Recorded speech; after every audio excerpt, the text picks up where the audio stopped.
morning or Howdy. afternoon. Hello, hello.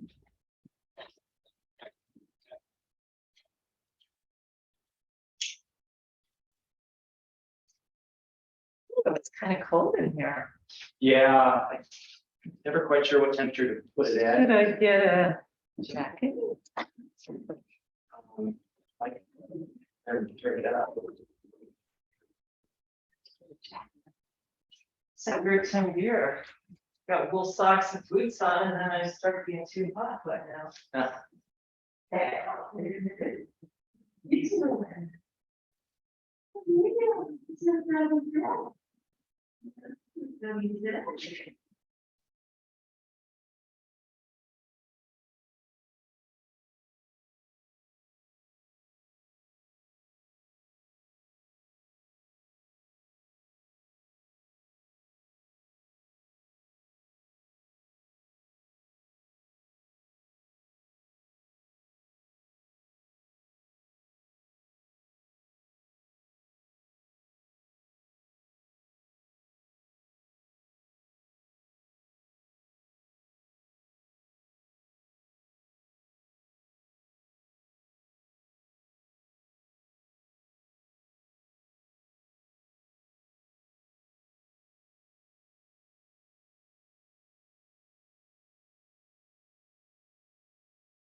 I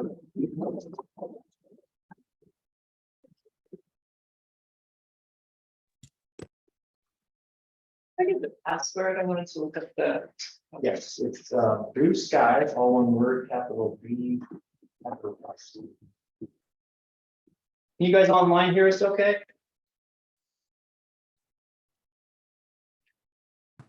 Yes. So minutes.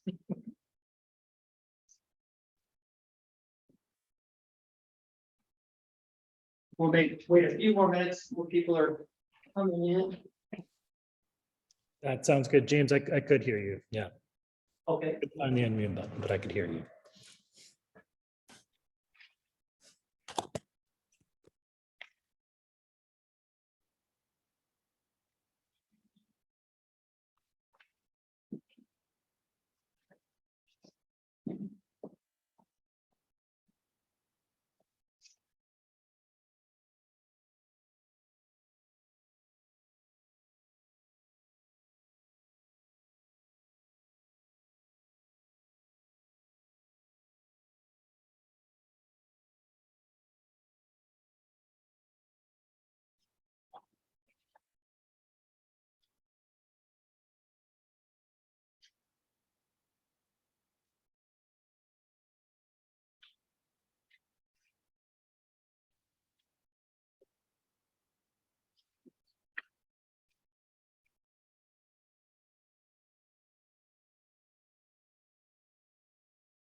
Got some waters and sheets and sparkling waters over there. So it's refreshing.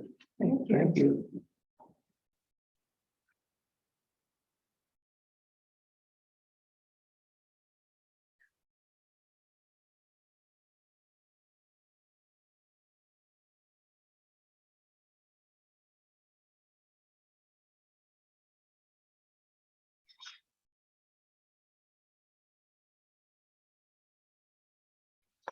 James, was it the consultants that designed the survey questions? Yes. And they were given direction by the community input so far, or came up with that on their own?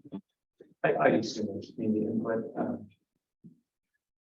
That's before my time, I think.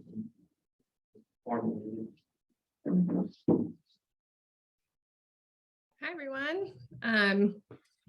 Speaking of consultants, one of us is here, or actually both of us are here. My name's Diana Healy. I'm here with Jamin Kimmel. Happy to answer that question before we jump in, or we're also going to talk about engagement with the broader public that's happening right now in the future. But what was it? Sorry, do you mind restating that question? Oh, sure. Who designed the survey questions? Sure. Yeah. We worked with Grace at the time to develop the survey questions. So part of her feedback was also about teasing out the difference, asking questions specifically for those who identify, who are homeowners and those who are renters. That was one of the key additions, as well as other kind of options that were provided. The aim was to keep it pretty short and sweet. But yeah, we wanted to make sure we kind of asked the questions that could most directly impact this process. But yeah, what are your impressions, or any feedback that you have on it? Well, I just wanted to get a reasonable size sample, first of all, so that when we look at those responses, we are using any conclusions we might draw are based on a good sample size.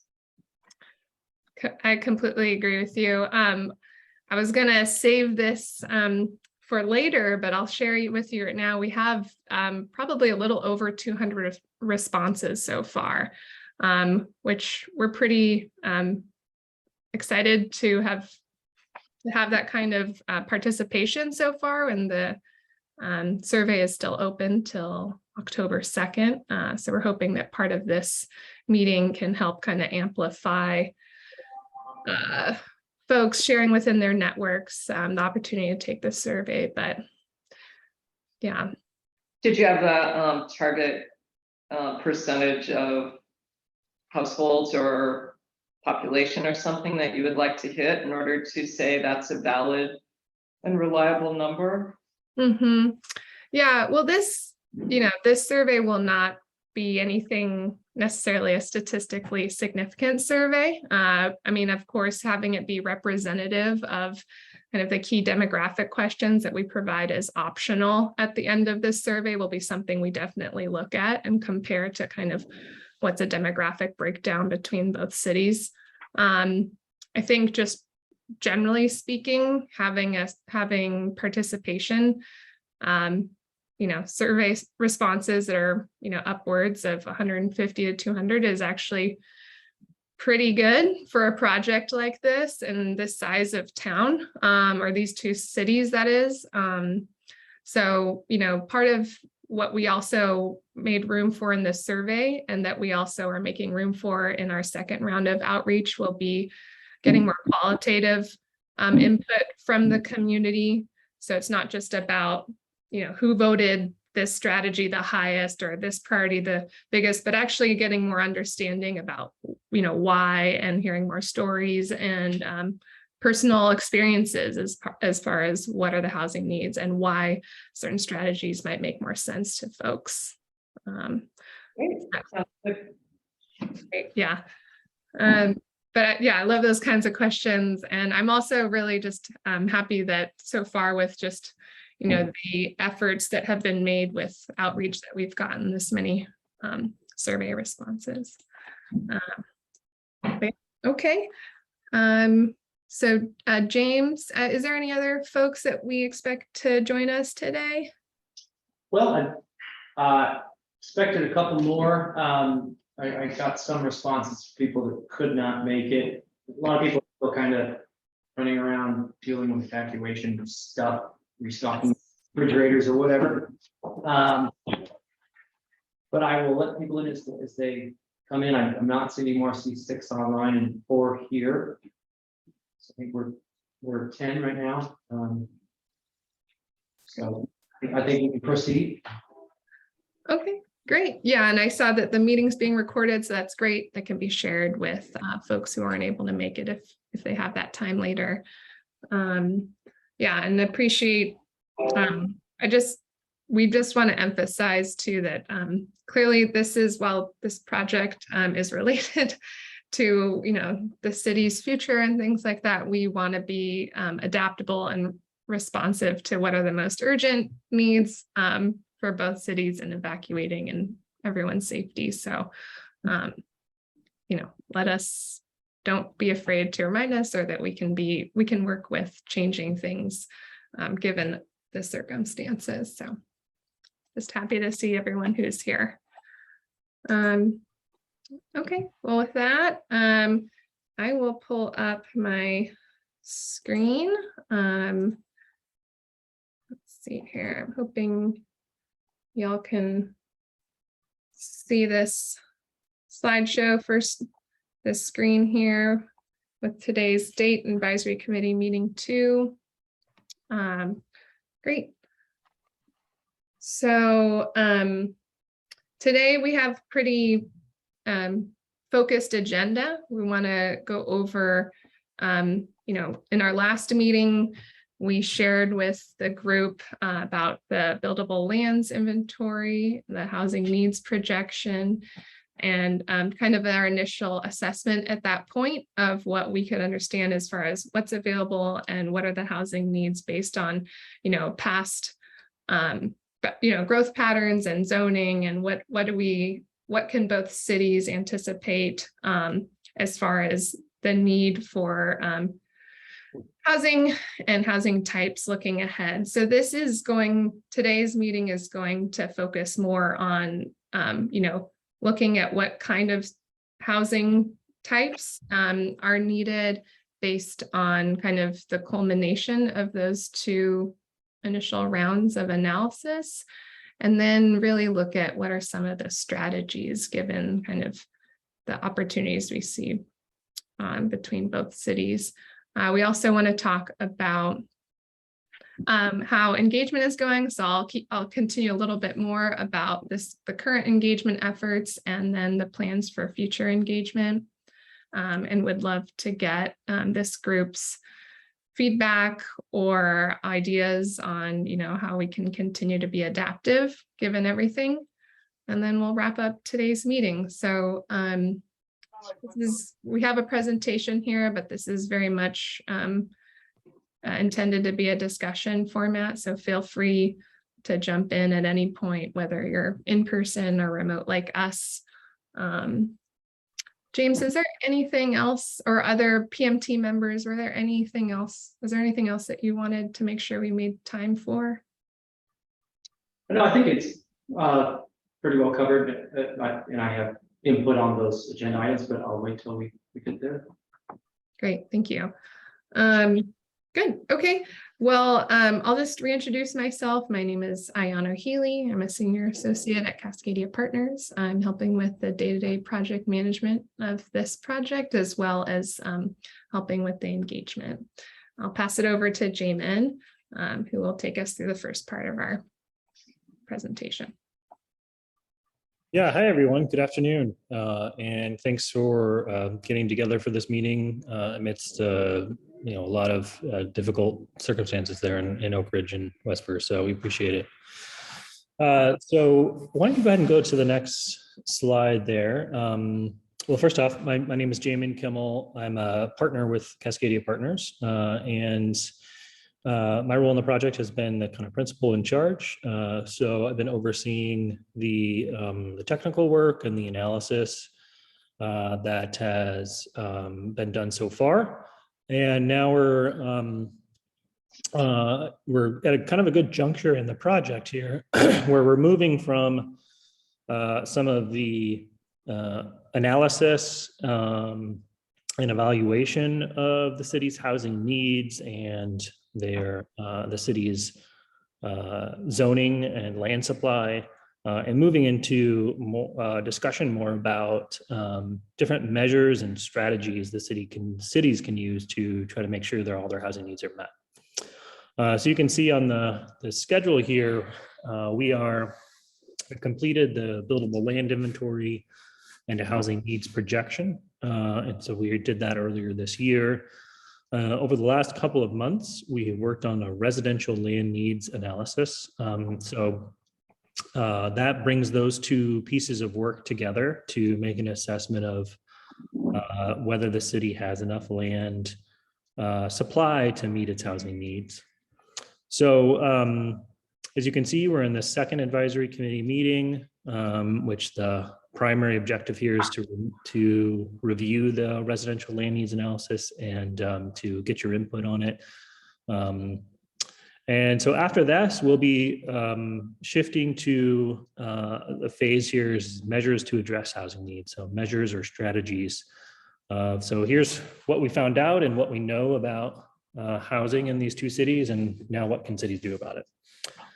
So that's the next stage, and we'll be continuing with that work through the end of this year, and then in the early of 2023, we will be doing some additional outreach and looking to kind of finalize and have the city councils adopt the housing needs analysis for each community. So that's kind of where we are overall in the timeline. Does anyone have any questions about that, about the schedule and the process?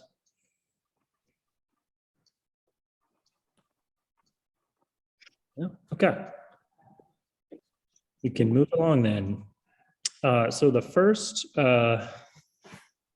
topic we want to discuss today is the residential land needs analysis, as I mentioned. And so you received a memo from James that is this analysis. And so hopefully you've had a chance to at least kind of review it and get a sense for the key findings from it and some of our approach to doing this kind of analysis.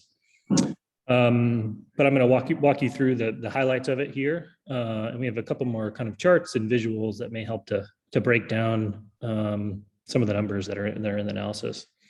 So we're going to start with Oakridge, and so we're just focusing on Oakridge right now. We'll shift over to Westfir following this, but just for your background, because even though the cities are very close, they are separate cities, they have separate urban growth boundaries, and so this analysis is all done at the city level, but we're doing kind of them in tandem throughout this project. And so you may recall from our first meeting that we did a buildable land inventory, and I think we walked through our methodology for that and some of our key findings from that analysis at the first advisory committee meeting. But here's just a recollection of the map here showing well, a few things. One is the underlying colors on the map indicate the areas that are either vacant or partially vacant, and those are the properties where I've identified there is some capacity for additional housing to be built on them. And then the blue is exempt. So those are a lot of that is right away and roads and the highway on this map. But also there are some other publicly owned parcels there that we don't include in the inventory of lands that are kind of available for housing. So a few parcels that we classified as undevelopable, the purple, can't even see them here, but just because they're too small really to fit any housing on it. And then everything else is white there is developed. And so those are all the parcels that are pretty well fully developed, and we don't foresee any additional housing being built on those lots, or at least it's not being counted in the inventory and kind of assessing the land supply. The hatched areas, you can see in the kind of the black hatch marks there are all environmental constraints. And so if you recall, those are wetlands and steep slopes and floodplains are, I think, are the three primary constraints on development in Oakridge. And of course, you're in the valley there, so there is plenty of constraints related to slopes, and we do our best to try to approximate where those might be. But that's primarily what's shown there. They're around the vicinity of the city limits and the urban growth boundary.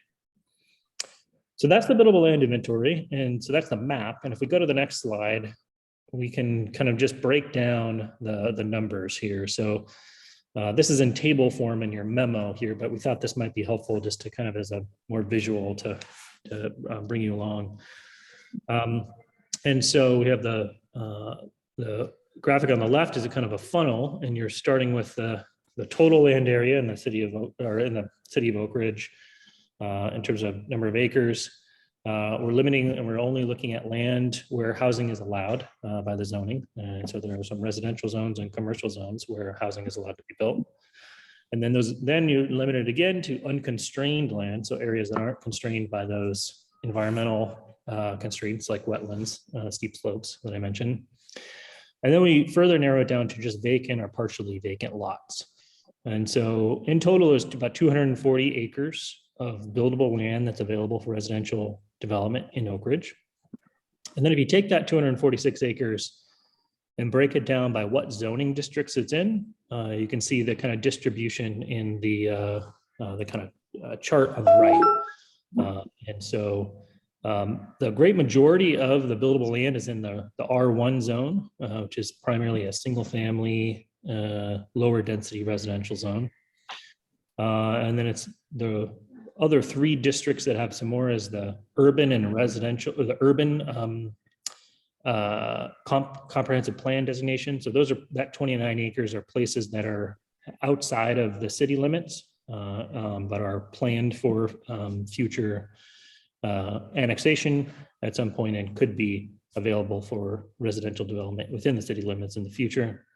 There's also a significant chunk of land available in the C3 commercial zone, and then a smaller amount in the residential, the R plan designation there. Minor amounts left in other residential and commercial zones.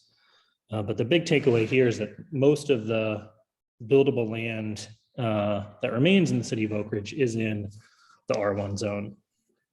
Go ahead and go to the next slide. I have a quick question there. Oh, sure. Could you define the urban zone? I wasn't familiar with that. So it's actually a comprehensive plan designation. So it's not officially a zone district now. And so it's the designation that the city uses for areas that are planned for future kind of urban development, in the sense of urban as in not rural. So will be sewer extended to there, built out with at some level of density that might probably be similar to the R1 zone. So sometimes these are called a holding zone. And so that has the comprehensive plan designation on it, but because it's not in the city doesn't actually have zoning control over it. They're still under the county zoning. And so it's held in that urban comprehensive plan designation. If a property owner is wanting to annex to the city, they could request then to be rezoned into R1 or R2 or one of the other residential zones. So are you saying that it overlaps into the county and in the city? Yes, it's within the urban growth boundary of the city, but outside the county. Actually, if you go back to the map there, you can see where those areas are. Oh, nope, it's actually on the next one. Yeah, so you can see the kind of bright green areas there. They're outside the city limits, which is in the white dashed line. But the solid black line is the urban growth boundary. So right now those have county zoning, but they could be rezoned to probably R1 in the future and allow for to be in the city and allow for higher density development. So that is not included by the airport? Sorry, repeat that. Is that include an area up by the airport? I think it does not include the airport, if I'm correct. I believe the airport is in the county, but outside the urban growth boundary. Okay. But I'd have to confirm that. I don't know if James, you're familiar with particularly where the county is on this map, or what the airport is on the map. Sorry. Ironically, one parcel up by the airport is in city limits and the rest are not. Yeah, it is. It's kind of messy up there, but. That is accurate. Yeah, just in a general comment on this portion, I started thinking about all the other influences nearby, including High Prairie and, Westridge, which is a distance away, and the airport where there are residences, Leduc, different areas, and just kind of putting that in the mix. They're adjacent to our city, although they won't be in this housing needs assessment, I don't think, but just in terms of your qualitative data, that's another element. Mm-hmm. Yeah, I mean, yeah, that's an important point. And some of the, so when we do the projection of housing demand, it does take into account only the growth that's expected in the city, and that is in when the state does population projections, they'll look only at city or urban growth boundary, and they know there'll be some other growth potentially in the county and some housing development in the county, but that's kind of counted separately, and so it is taken into account. It's built into the population projections, which then relate to the housing need projection.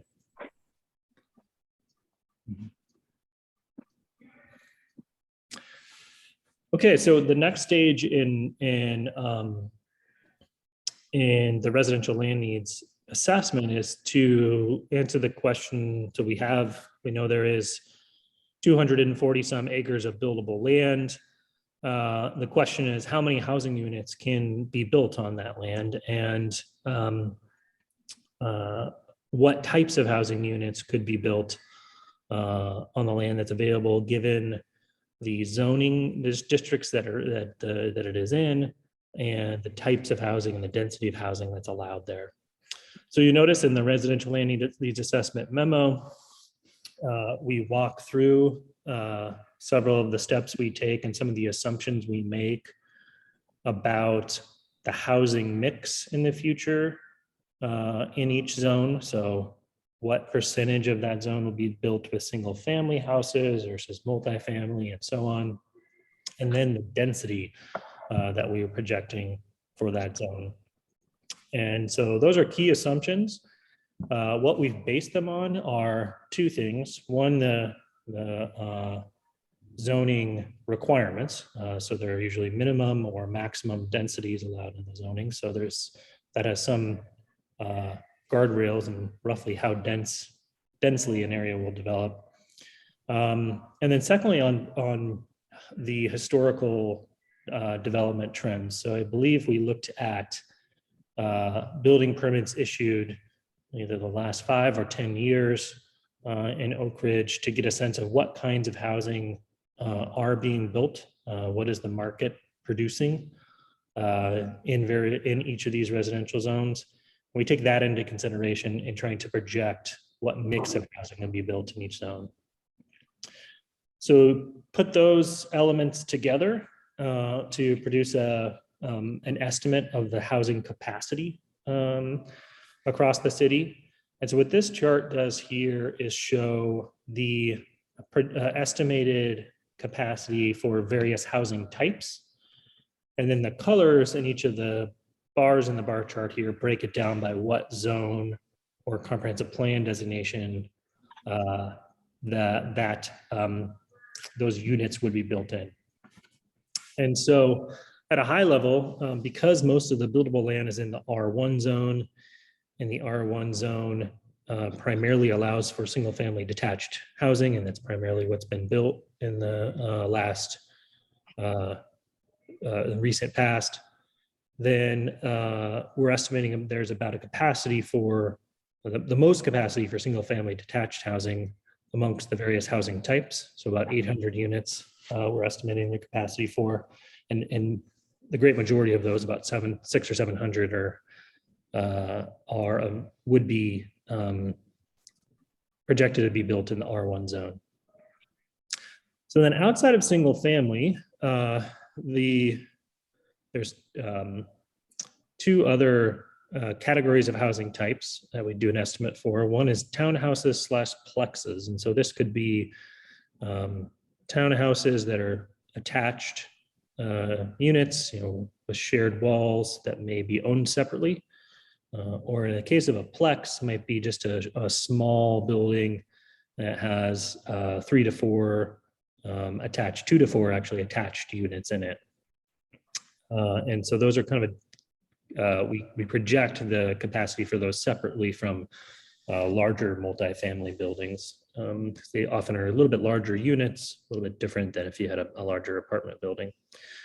So we're estimating about a capacity for about 80 townhome or plex units. Again, most of those in the R1 zone, we primarily, I think, duplexes in the R1 zone. And then for multifamily, which would be your kind of larger apartment buildings with 5 or more units, we're estimating capacity for about 24 units. And the only zone where that has any buildable land where a multifamily is allowed today is the commercial zone, which is the C3 zone, which is I believe it's the highway commercial zone. You can see where it's mapped there, primarily adjacent to the highway. There's also capacity for about 300 manufactured homes. And when we state manufactured homes in this context, we're talking about manufactured homes that are bought and sited on an individual lot, so not a manufactured home park per se. So that is the estimate of housing capacity. And if we turn to the next slide, we can see how that compares to the projected housing need. And this is really the crux of the residential land needs assessment, is to compare the 20-year need for housing of various types to what we estimate as the capacity given the zoning designations and where the buildable land is in the city. And so the main finding here is that there's a surplus capacity for single family detached houses. So about 600 additional, a surplus of about 600 single family houses there's capacity for over the need for about 200 units. There is enough capacity overall for the other housing types, but in some cases there isn't, the surplus isn't as great. And so in this case, in some cases and for cities, it's more clear that there is a deficit of land available for certain housing types, and there may need to be a rezoning or other zoning changes to try to increase the capacity for things like townhomes or multifamily buildings. In this case, it's not quite as clear. There's not a huge need for those in Oak Ridge based on our projections. Now, these are also projections, so they could change or be could work out to be differently on the ground in the future. But generally, we find that the capacity for townhome plexes and multifamily is low enough that it would justify some change to try to increase capacity for those housing types.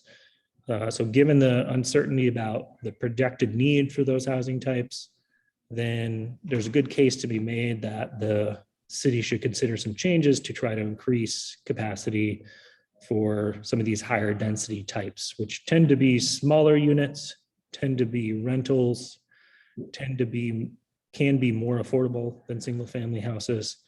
So lots of reasons to consider allowing for and encouraging this type of housing more widely than it's built today in Oakridge. I would echo that, Jamie, just before this thought, because I just had an email come in recently from someone who bought property thinking they could put a yurt on it. But under our current codes, we can't because we still have to meet all the other code requirements for any, let's say what we do with tiny homes, for example. Yeah, that's a good example, a bit of an unconventional housing type, but there are ways to provide a little more flexibility for that in the zoning code and the building code, while still making sure they're built safely and responsibly. So let's see, Rick, go ahead. So I'm kind of jumping around here and I apologize for that. Okay. So if I could talk you into backing up the slides to that showed where the exempt properties were for okay, so on there you still in blue you have what we like to call Little Texas, which is city owned, and it's approximately 18 plus acres, and then along Kokanee is another 5 or 6 lots, which is about another 10 acres, and next to Little Texas is another lot which is about 3 acres. Those are all city owned, and I don't feel that they should be on the exempt. The reason I say that is because I know the city has tried to sell them to developers in the past and nothing ever panned out. One of the reasons I really want to focus on a Little Texas and the one next to Little Texas is because if there is a proposal to rezone something into a higher density, we all know there's going to get the property owner is already the city. So the property owner is more than likely going to be okay with the rezone instead of trying to convince current citizen property owners to go along with the rezone. The city is already the property owner. So that kind of hits a base there. So again, I would definitely like to bring that one up because I mentioned it last time. I feel that those should not be exempted because the city has history of trying to sell those, and that's a pretty good 18 plus acre lot. So That's a great point. Yeah, just because it's publicly owned doesn't mean it needs to be excluded from the inventory here, but I think we should coordinate with James and others from the city who may know if there is if the plans for those sites have changed or if there are specific plans for them. If there aren't plans, then I think that's a great opportunity to consider whether those are a good candidate for rezoning and to try to address some of the land supply issues. Yeah, and last I was aware, those were on a surplus list. So if I could interject, and correct me if I'm wrong, James, don't property sales like that or development need to go through city council? So then I would jump to the notion that we need to educate city council about how to view this and how that could open the door to solving some of the problems we're looking at here. Yeah. Right. Yeah, I mean, this is exactly one of the purposes of doing this kind of study is to identify those opportunities and to now the city has a good factual basis for, there really is not much land where higher density housing can be built. We've shown that, and there's a good reason to consider rezoning. And all this material, this will be going to the city council later this year, so they'll get all this background information, so that if a rezoning comes in the future, they'll be able to take that into account.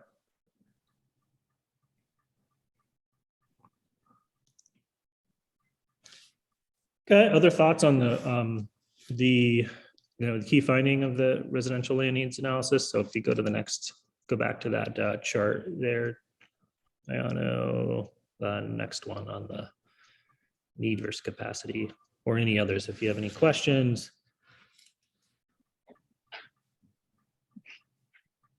I have a question that may be further down on the agenda, but what I found as I was reading this earlier today is feeling very positive, like, wow, we have a lot of opportunity here to solve our issues, that we hear from people that want to live here, want to work here, and can't find the right housing for their budget. And also what occurred to me was whether you all did an analysis of property tax revenues related to this future development and what that looks like. Yeah, we haven't done that kind of property tax analysis. We've done that in other projects, not necessarily something we're scoped to do as part of this, but generally you find is that on a per acre basis, higher density housing does generate higher property tax revenue. And so there are good fiscal reasons for allowing for higher densities in some ways and in some places.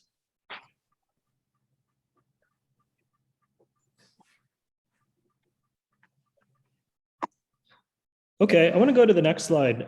So we've kind of described the problem now. So let's kind of talk about some potential solutions. And so these are some of the 4 just kind of preliminary strategies we included in the memo and want to start to discuss with this group and with others in the community. But so we know there is a deficit there's a need for more capacity for multifamily townhomes, generally higher density housing.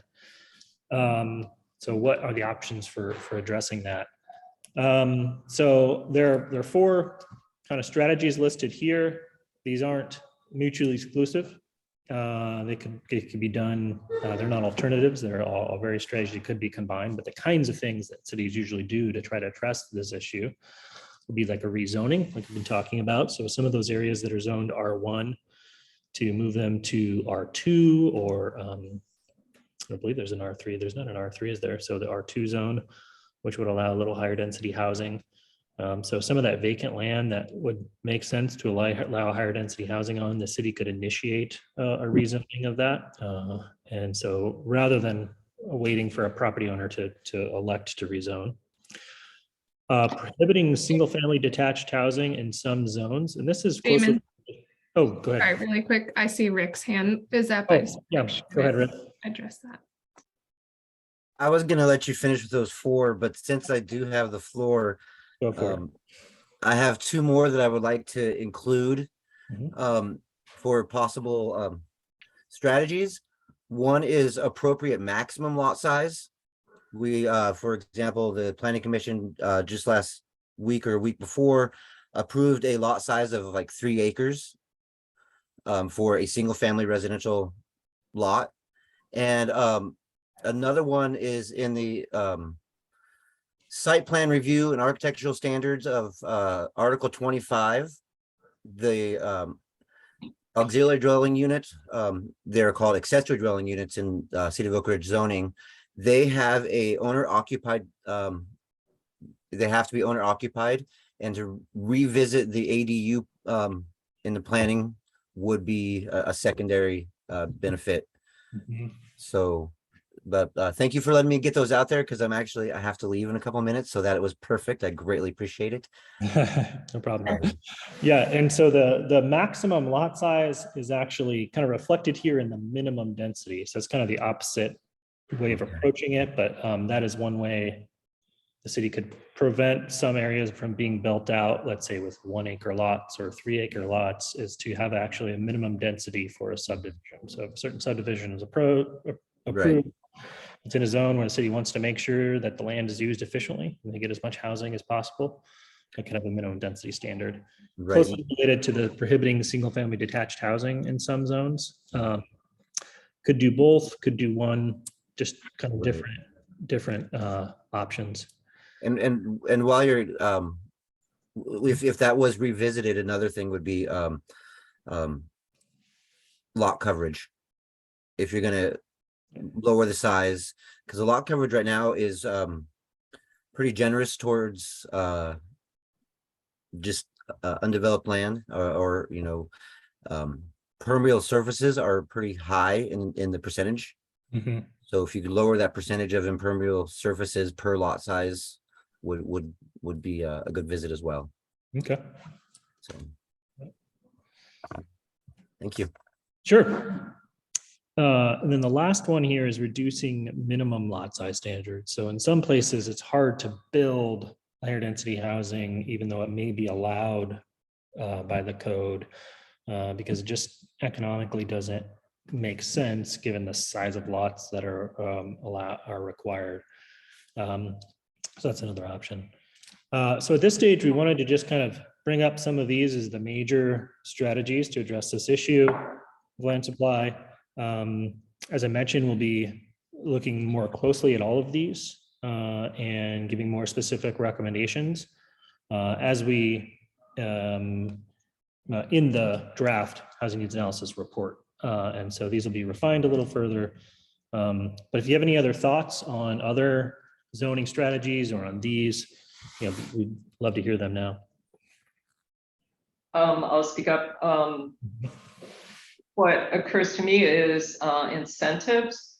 And for example, if we had a developer that wanted to build a multiplex, I believe, and I don't know if Rick's still on, but I believe the code would require a certain amount of parking,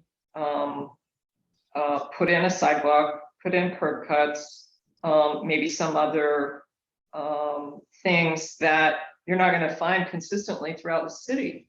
And so you have this little island of a new development that has an investor or a developer who's spending a lot of money to upgrade everything. Meanwhile, around you is nothing. And so I would like to suggest that if that occurs, could the city match within that block, get the whole block done with sidewalks, rather than just have this one little thing and one person bearing the burden of improvement. Yeah, those are all like major costs to development, can become a barrier to new housing. And it is unfortunate when the new development has to take the majority of those costs. So yeah, there are plenty of different ways to try to address that. one of them is, for example, a local improvement district. One way to finance that is a special levy in a certain area that doesn't have sidewalks. All the property owners have to agree to it, but they can put funding in to build sidewalks in that area that don't have it. New developments then could be exempted from sidewalk requirements, so long as they don't oppose the formation of the local improvement district. So that's something that some cities have done. So we'll take a closer look at that as we get further along, but yeah, just generally helping to offset or to reduce the cost of infrastructure is a big strategy. Jamin, I have a quick maybe input. So I've been working with Rick over the years, trying to develop stuff and trying to get things built as well. And these 4 principles are really good at the macro scale, but I think actually the city council needs to kind of dig into the micro scale, because, you know, as I worked with Rick, as I worked with Brian on some other projects, you know, getting into the building code, the requirements of actual roof lines were actually prohibiting like what kind of structure we could build, you know. And by you know, like he just said, of having an owner occupied ADU, you know, and then so that there's a couple just weird little nuances within the code that are actually restricting the bigger picture. And you know, I think these 4 principles are huge, because, you know, that does attack the broader thing. But, you know, once we get into that and get those initial approvals of the zoning, well, then we get into the building code, which becomes too prohibitive to actually proceed. Yeah, definitely sympathetic to that. We find that often in these kind of work, and we do a lot of work that's just on zoning, and then just the focus of the whole project is on identifying those barriers, removing them where possible, replacing them with standards that achieve a similar purpose, but do it in a way that doesn't present a barrier or presents less cost. So lots of ways to creatively reform zoning so it is not so much of a barrier to housing, but also, you know, gives some predictability for the city of what kind of housing and what kind of development they're going to get. So yeah, we'll dig a little more into that in the next stage. Some of those specific things. And yeah, I want to just time check. I know we're at 1:40. Are we about on track here, or? Yeah. So this meeting, our last advisory committee meeting was an hour and a half. So the assumption with this agenda is that it would run till 2:30. We can keep moving along. We can also abbreviate it if attendees are not able to stay till 2:30. No, I think this works for me, as long as everyone else is planning to stay to 2:30. I just want to make sure you didn't need more time on engagement at the end, but probably just like 15 minutes is what we had planned, right?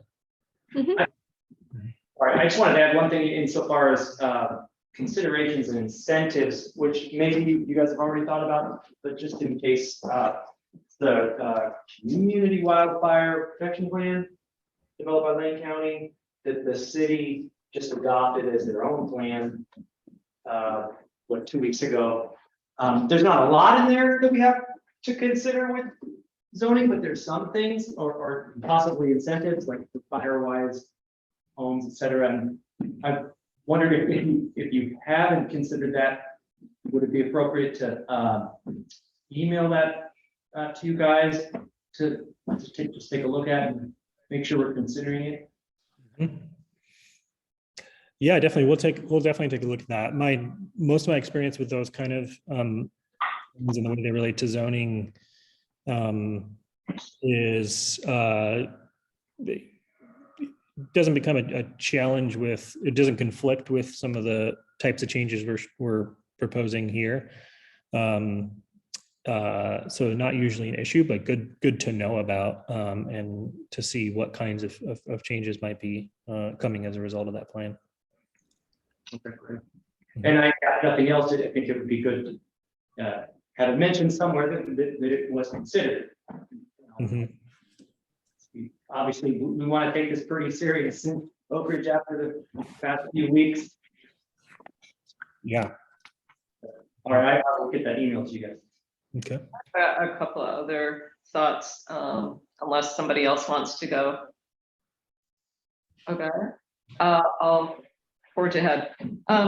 What I also was thinking about as I read this morning is the entire ecosystem around a housing needs analysis.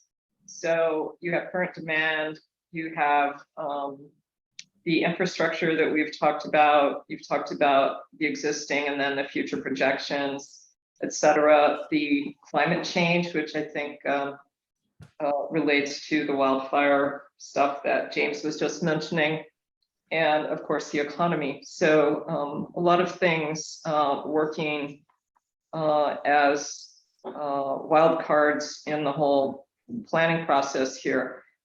One that stands out to me is the status of our infrastructure. So for example, if we go back to that thought that a developer would, come and build a multiplex to provide housing for folks that need it. And they're looking at it and they go, oh, sewer is kind of in a bad state. Oh, the road has got potholes all through it. And the approach to this property, which is otherwise ideal, is just really crummy. So I think somewhere in your report, I would like to see the context in which you're trying to encourage smart housing development. And it's really married to how we're taking care of everything else. Yeah, that's a great point. And on the infrastructure front, there are many ways for cities to try to raise revenue to help build public infrastructure to help offset that cost. And that's often one thing we will explore as part of this work and include in the final report is some of those tools that are available to the city and relate that things like urban renewal districts. I mentioned local improvement districts. There is a fundraising tool called a construction excise tax, different ways for cities to try to raise the revenue they would need to actually help to offset some of those costs of infrastructure. So I think you're making a broader point there that I agree with. And I think you'll see that reflected in the final report, is how housing relates to some of these broader issues around climate change, infrastructure, transportation. And one thing to also bring out in this context is that the housing needs analysis will eventually be incorporated into the city's comprehensive plan. And so it will become part of the comprehensive plan and referenced in the comprehensive plan as the housing chapter of the plan. But there'll be references to other policies in the comprehensive plan related to issues like infrastructure, environment, transportation. Right, and so that makes us eligible to apply for some of those large grants available at different levels of government. Exactly. Yeah, that's the big reason why to do the housing needs analysis, or to incorporate it in your comprehensive plan so that it's formally adopted by the council and has the support, so that when a city wants to do a grant application, they can reference that. Right.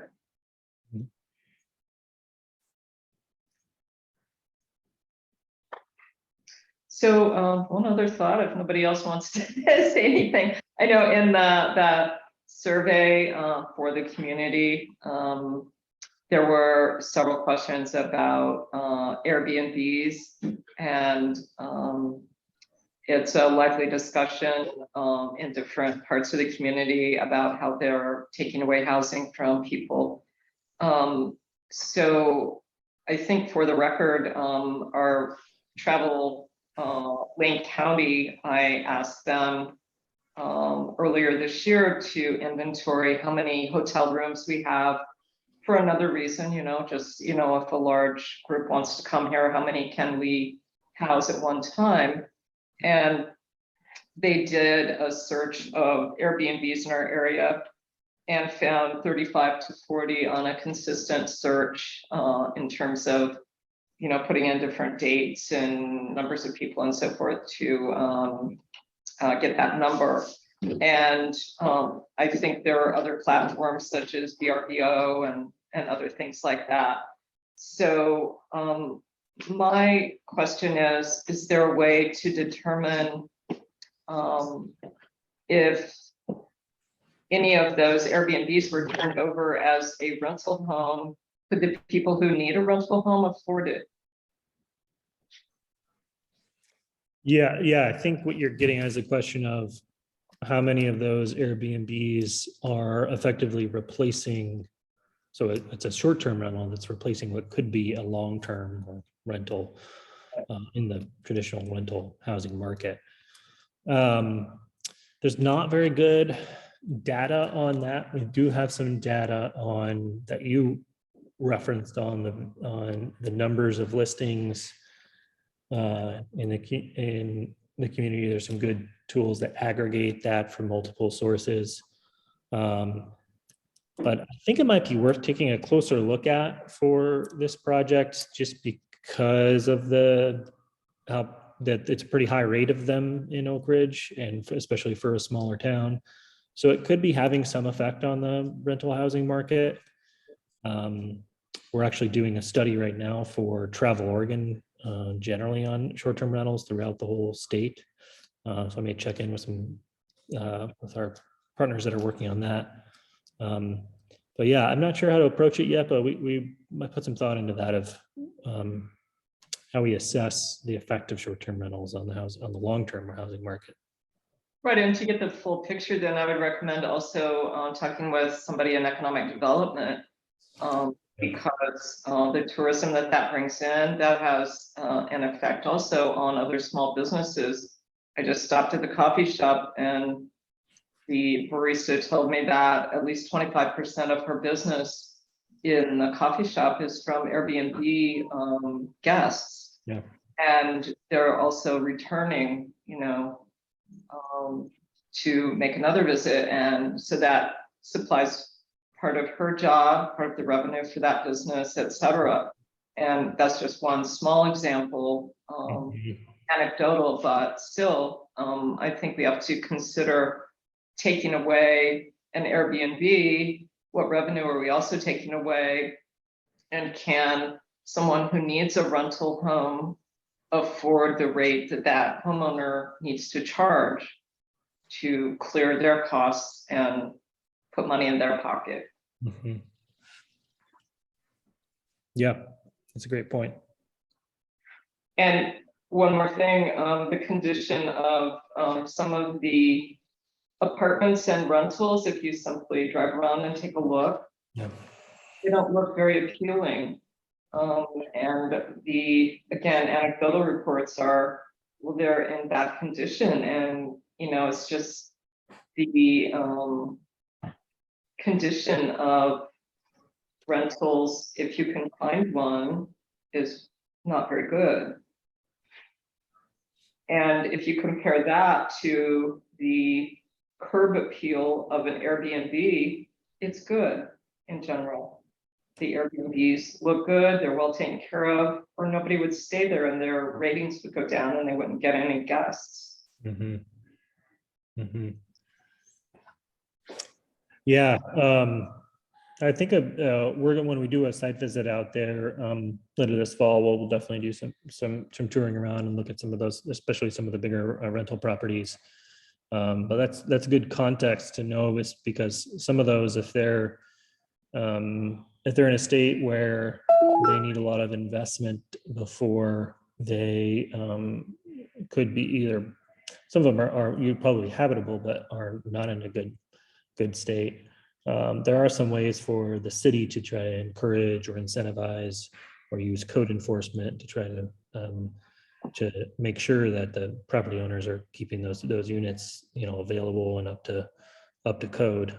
So there's some strategies there that don't necessarily involve creating new housing, which is kind of the primary focus of this, but on preserving, you know, older housing that may, you know, not be livable if it's not maintained over time. Right, and speaking of the low end, some of the mobile home parks, I'm wondering if any of the perhaps poor condition mobile homes could be replaced with a different kind of structure.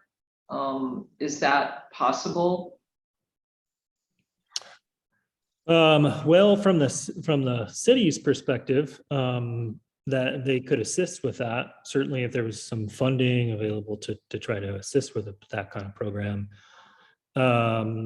There are many newer options for manufactured homes, also for what are actually classified as RVs, but tend to look a lot like a manufactured home, as a park model RV, which some places are looking at, which is also the same usually code that a tiny home is built to. So there are some options of lower cost, prefabricated housing out there that cities are getting, at least in their zoning, more flexibility to allow for. And that's probably a more realistic option for many of those places than a new manufactured home, which actually can be quite expensive to buy a brand new manufactured home. So that's one of the reasons many of those are still there. Your mobile homes that were put on the site in the 70s or 80s, and they aren't meant to last as long as they have in many cases. But there are ways for the city to participate in that, just as long as they have the funding to help to encourage or incentivize that kind of change. Yeah, I think that would be a fabulous thing to look into, because it upgrades how those citizens feel about themselves, how they feel health-wise, just an improvement in that neighborhood, and showing others what is possible would be quite an upgrade.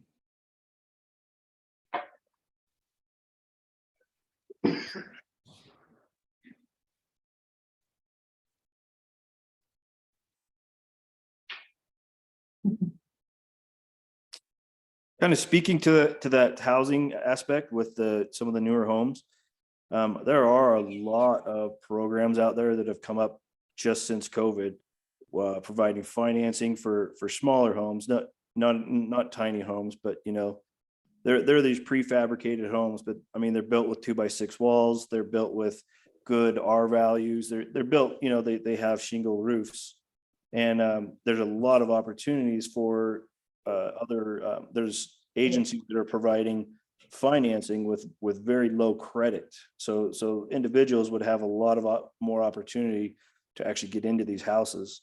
I think part of or maybe some of the solutions though is with the city council, because I know in that report it stated that only 2 manufactured homes were approved within the past couple of years, and I think it's because of that stigma. Whereas, if you have those lower or those smaller lots that really couldn't provide a good opportunity for a single family home, but would provide a little bit better option for maybe a manufactured home or a little bit smaller park model, like Jamin was talking about, that could be a solution as well for some of the smaller lots within the city.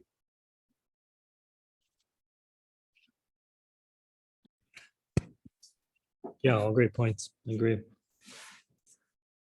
Okay, I'd like to get on to Westfir now, unless anyone has any other questions on Oakridge. I see Delaney is great. Yeah. Looks like we have one more hand from Mayor Hollett or Christina Hollett.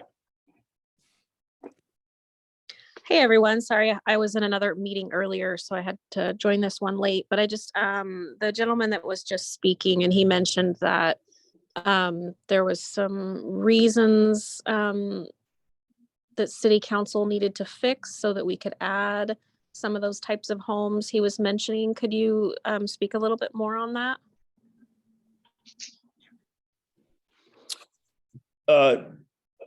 Sorry, I guess what's your specific question on that? You had said that there were some areas that city council maybe needed to change so that those homes could be used here in Oakridge. And I was curious if you could maybe clarify that a little bit? Sure. Kind of before you came on, I was actually talking about some of the micro verbiage within the code that makes it really difficult to create some housing options. Some of those require, a L-shaped roof, or, if you're going to have 3 or 4 units, they have to share a roof, so you can't have detached units. I know that the smaller lots provided an opportunity for like a mobile home. It was a manufactured home, but the individual that was able to put that on their lot had to get a special provision from the city council because it was a manufactured home. I kind of talked previously a little about the construction of these mobile homes, and then also the manufactured homes now, that they're really kind of upping the standard. But kind of like Jamin was saying, the price has also gone up. And so what used to be kind of a fairly affordable option maybe isn't as affordable as it used to be, but compared to what the price to buy a smaller 800 square foot home in Oakridge, and then the amount of capital that it would take to bring that up to living standards, you're going to be kind of about equal. Yeah. I was just going to add that, and we were talking about this earlier, our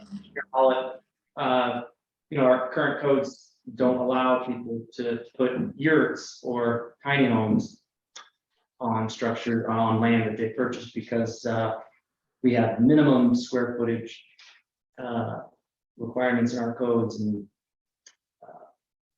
a lot of standards that go to regular single family homes are still applicable to anything. And that's something council obviously could consider, whether or not they want to start including yurts or tiny homes on property. But currently it's very prohibited, like you say, unless you are granted a variance. Thank you for that explanation. I do feel that our current council is very receptive to making those changes. But I believe does some of it need to go through planning commission as well, James? Yeah, and the stuff that consultants will bring to us, well, they'll get into that, I think, here shortly when we talk about the timeline, but there's going to be a joint meeting with city council and planning commission when the findings are presented. All right, I appreciate that. Thank you.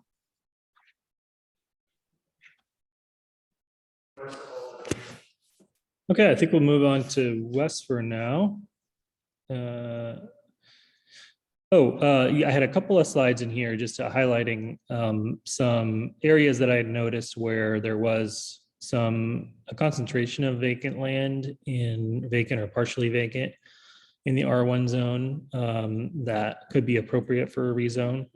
And so we don't need to focus too much on this now. We'll get into more depth into that in the next meeting. But just to point out that there are some logical places where it might make sense to focus rezoning. Let's go ahead and go to the next slide. Okay, so we're basically going to go through the same kind of cycle here with the Westfir data. And so this is the buildable land inventory here. You can see there's several large partially vacant lots, which I believe is the mill site, if I'm recalling correctly there. And then several vacant lots and there's some larger vacant properties in the city left too. So Westfir has plenty of constraints too, with floodplains and steep slopes all kind of surrounding the city.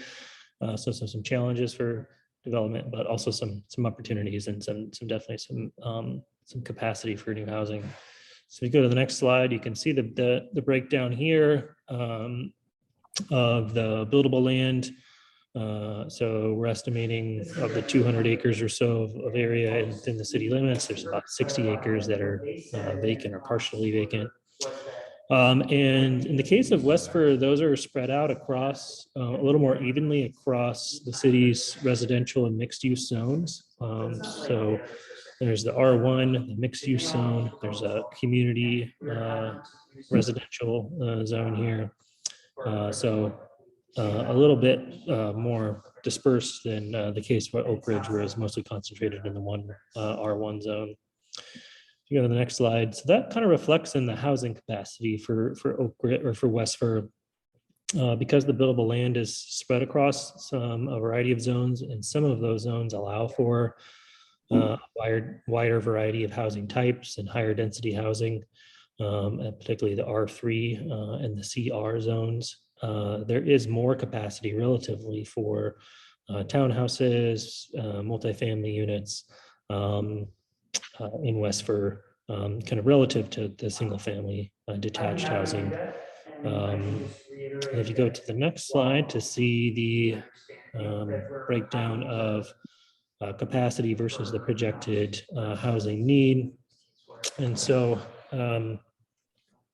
Westfir's population projection and housing needs projection are relatively much lower than for Oak Ridge, given the size of the community. But as you can see, there's about 21 single family houses, 3 townhome/plex units, and 8 manufactured homes that are projected to be needed over the next 20 years. And the capacity across these very different housing types is relatively in good state compared to the need. So we're estimating a need for about 90 some single family houses, about 30 townhomes or plexes, 38 apartment units, 34 manufactured homes. So given this state in Westfir, we haven't identified any specific strategies for the city to make zoning changes to try to address a land supply issue. That said, it doesn't mean that taking a close look at the zoning code is not a good idea. And looking for barriers to housing development and other code provisions that could be changed to support a wide variety of housing options and supporting housing development in general. So we did, in the memo you'll see for the residential land needs assessment, we didn't identify any specific strategies, but as we move forward, we'll take a closer look at Westfir's code and identify some changes that may be beneficial, even if they're not directly related to increasing the capacity for certain kinds of housing. Okay, so that is the residential land needs assessment for Westfir. Any questions on that? I don't have a question, but our main issue is infrastructure, especially in the mill site. We have no water, no sewer, no electric, it's pretty much bare. And so that's what's holding us up, is we just don't have the funding, and neither does the developer to do that portion yet. Yeah, so similar issues that we're talking on in Oak Ridge, that in terms of what tools and funding sources could the city tap into to try to compile the funding to help offset some of the costs of infrastructure. Mhm.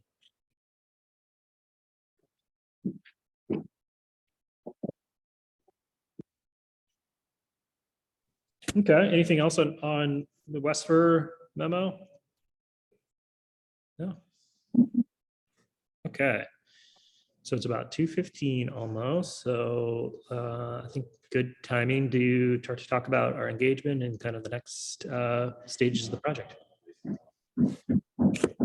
Great, thanks. Yeah, so highlighting here just some kind of key touch points for engagement we're currently in, and then looking ahead.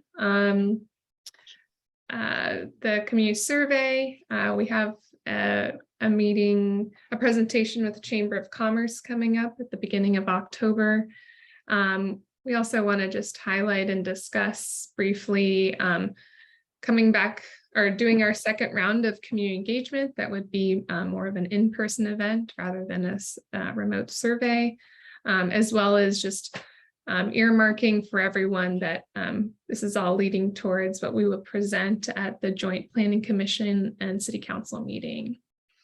So just as a reminder here, this timeline is a bit out out of sync with what I just outlined here. But nonetheless, you know, part of what this, you know, scope of work here is that we will, after the survey wraps up at the beginning of October, that we plan to incorporate the feedback we hear from that survey into our draft housing needs analysis report. And like Rose mentioning at the beginning of the meeting, using that data to help elevate and amplify particular needs that the residents have been voicing. Maybe also include, if we're able to, kind of anecdotal and kind of more personal stories about that for those who added those in our survey. That's what we would present at our next advisory committee meeting and get feedback from this team from, and advice, as well as how we can help frame and position this as we prepare the final draft to share with the joint, for the joint planning commission and city council meeting. Part of what will also happen between now and then will be our in-person engagement, and that will focus on talking to the community and residents about their thoughts on specific strategies and efforts that they feel like the city council could support or facilitate moving forward. Can I ask a question? Sure. Is somewhere in that mix, is there an opportunity to talk to our larger employers, like the school district and the Forest Service? Because housing is a huge issue for both of those organizations.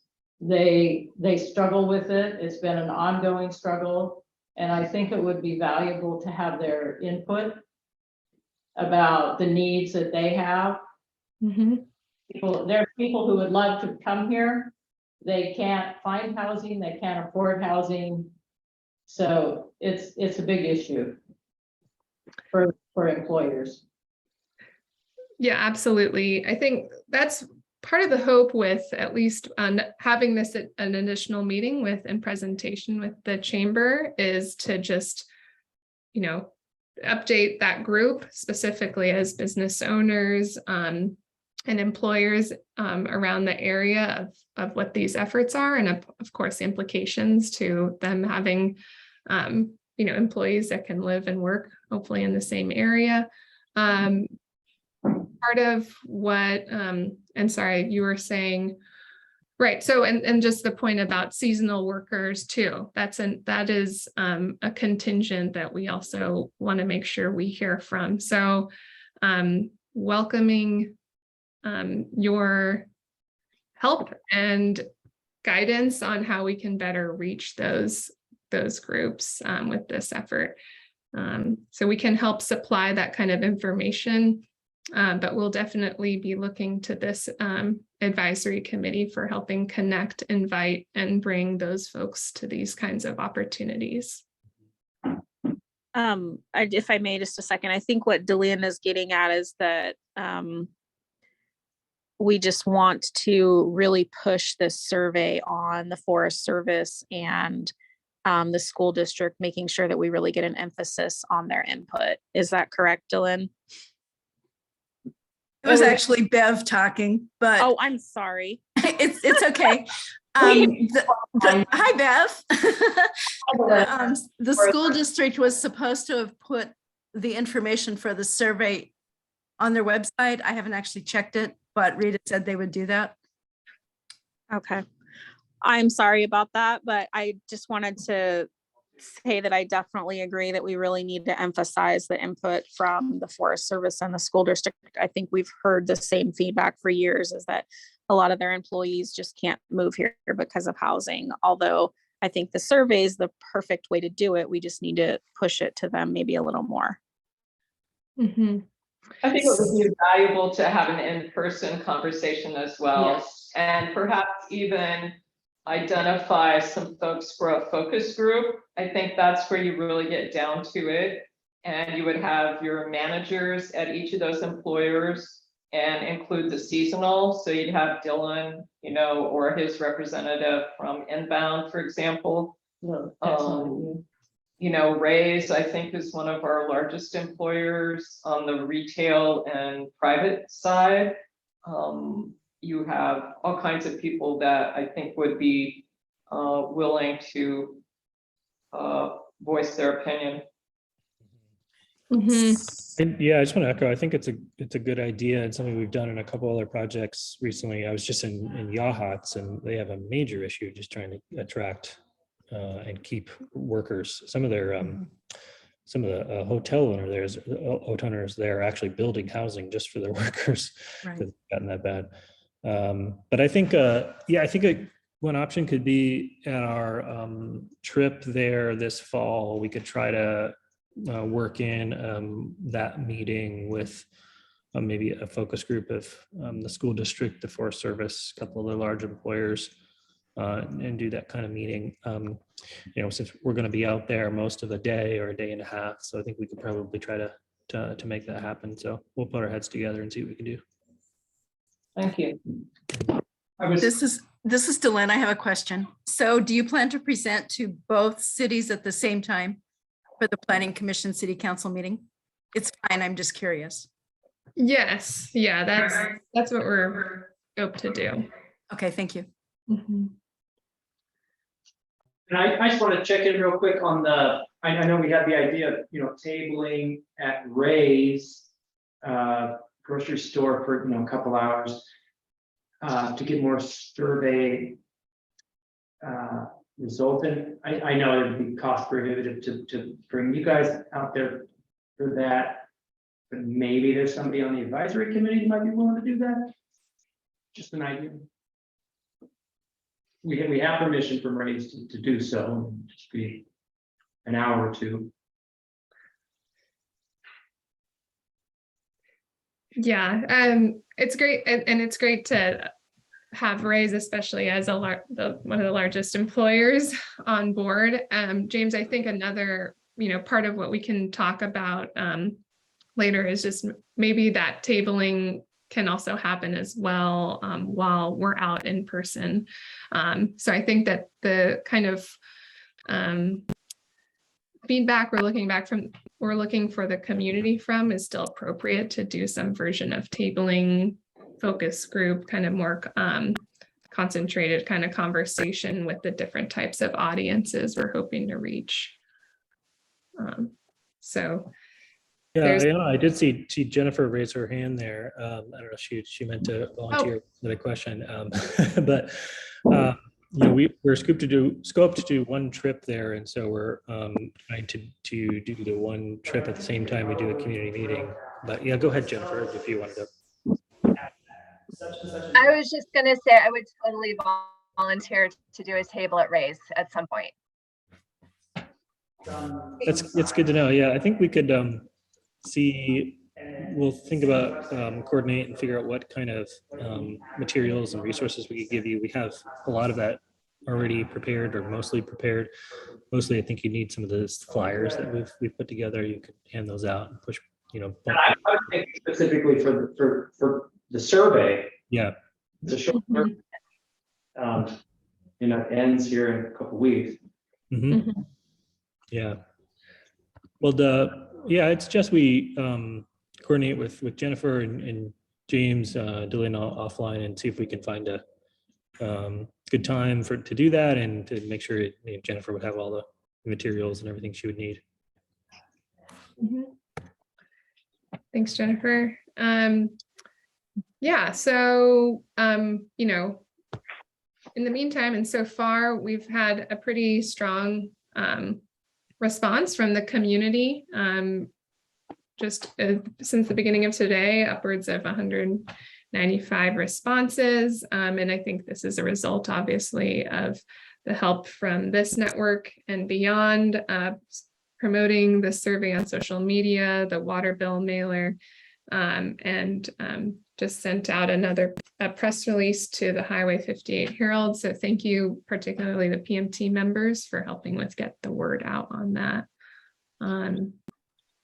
I'm going to keep moving here just to keep us time. So the focus of the second round of community engagement would be to, discuss and ask community members, what they feel like the types of housing that are needed, and particularly strategies that that they might support the city with pursuing. So this again would be something that, asking these key questions, we would make sure to package this in an appropriate format for the different types of audiences we've identified as far as who we want to talk to and meet. But that Cascadia will be coming out to help with this in-person outreach. So yeah, we've already got good ideas as far as focus groups, small group discussions, maybe doing some version of a community meeting, or we can kind of figure out what would be the best formula of that. And sorry, just real quick, I could be tripping, but I thought in the original timeline it was saying this might take place in February. Am I wrong? That it was mid to late November? Yeah, let's I think that we should check in on when would be the best time for that. I think we had originally been discussing November, but as far as like the overall project timeline, we have some flexibility to push it out further. So you weren't missing anything there, James. Oh. Yeah. Okay. I guess just to pause here and kind of on the point of what has already been brought up as far as who we really want to convene for a more targeted conversation. I'm curious from this group, do you feel like, perhaps in addition to a focus group kind of or small group discussion format, having a community meeting type forum, asking people to come convene at a certain location between Oakridge or Westfir would be the best way to get people out? Or do you feel like doing something more towards the end of, intercept conversations and surveys by tabling at Raise would be a better way of kind of meeting people where they are? I think at this time of year, you're asking people to come out when the weather's about to turn. And at this time of year, there are many other reasons that people are being asked to come out and attend different things. So I would be economical in inviting them out. And I think you would probably get a more cross section of people if you did something at Raise versus saying, in my view, you get the same people at community meetings over and over again. Mm-hmm. Yes, usual suspects, which, I hear that. Well, that's helpful, and that can help us, kind of be smart with how we allocate our time and resources towards that. So what I'm hearing is, convening an intentional group of larger employers in the area and having a focus group discussion, and then going more towards kind of tabling at Raise to intercept residents and get a better kind of representation of folks, rather than trying to ask them to come to yet another meeting, since they're already being taxed to do that in so many other projects. Great. I have one question that doesn't belong on any of the agenda items. It's about the information on housing that's on our City of Oakridge website. And it's very outdated. There are a couple of real estate agents that are retired or nearly retired on there, and others who are practicing currently are not on there. There are a couple of housing developments that are certainly unknown to me. There's one down by the Salmon Creek and Willamette River confluence that's kind of unusual. And I'm just wondering if your contract allows you to fix up our website for us. I wish it did. I don't, and I'm unfamiliar, I guess, with the, the pages of the site you're referring to. What we've, kind of what's within our purview is drafting and generating information for this project. And so, that's something we can easily do and have done. But yeah, as far as kind of it extending beyond, that would have to be taken on by someone else. Yeah, it's pretty deeply buried. It's under economic development, and then you click on housing and you find some other things. So in terms of attracting developers or somebody that wants to find out about housing in Oak Ridge, we're not meeting the grade there. Definitely. Yeah, well, I think it's a good point that just all of this is like helps with the general housekeeping of how can we help both cities with, actually implementing these projects or these strategies, and that it will require some of these other important details, like how is the city communicating, what are the opportunities, what are the efforts happening? So I think that's a great point. And part of what we would want to make sure we acknowledge too in our recommendations. Thank you. Yeah. We're here at the hour mark or the half hour mark. This is essentially kind of the end of what we wanted to share with you today. So as far as, just next steps, we really appreciate the time that everyone in this group has provided in reviewing our materials in advance, coming to this meeting with the advice and insights that you have. Just for those who weren't able to make it, or if you have more thoughts afterwards, please share those with us before Friday, September 30th. That's just kind of a deadline that helps us keep this project moving. But if there's something burning that's beyond that, of course, there's some flexibility too.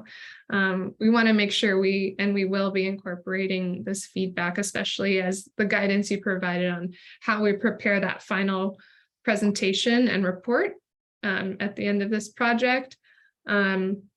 And just want to ask that members of this committee help us with one last push in promoting this survey. There are social media posts and resources available that we can share, or James, I believe you have those that you can share out with this group if folks need, and then we can connect, Jennifer, we can connect between you, me, and us and James to figure out, details and logistics for tabling.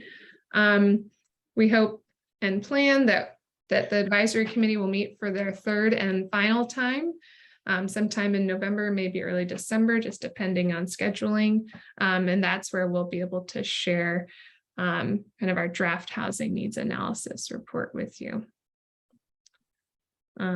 Any questions, thoughts, comments before we break? Okay, well, thank you so much for your time. And again, yes, please reach out to us if you have any other questions. We'll be sending these materials that James can share along with you as a follow-up to this meeting. Great. Okay. Thank you, everyone, for the good discussion. Yeah, thank you. Take care.